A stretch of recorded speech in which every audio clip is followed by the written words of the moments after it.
Nessuno smantellamento imminente per la brigata Pozzuolo a Gorizia. Ogni decisione sarà assunta dopo la pubblicazione del libro bianco della difesa, che dovrebbe avvenire entro l'anno.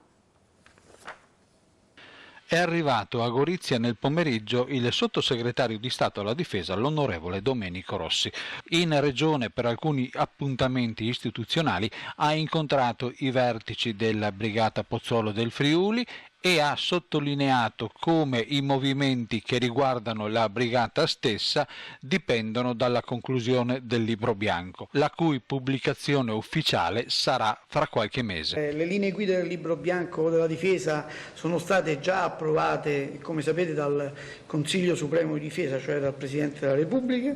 e l'elaborazione sulla base di queste guide vedrà alla fine entro quest'anno. Non potevo venire in Friuli senza approfittare per delle visite istituzionali ai reparti sul territorio, un cenno di attenzione da parte del governo verso uomini e donne che stanno dando tanto a questo nostro Paese in termini non solo di fedeltà ma anche e soprattutto di esportazione di un marchio Made in Italy nelle missioni di stabilizzazione della pace. Il terzo è un motivo affettivo, in quanto sapete tutti quanti che sono stato sottocapo di Stato Maggiore dell'Esercito e nel 1974 sono stato assegnato per la prima volta in Friuli, in quel di San Vito al Tagliamento, dove non ho preso moglie perché già ce l'avevo, ma abbiamo lasciato il cuore tutti e due.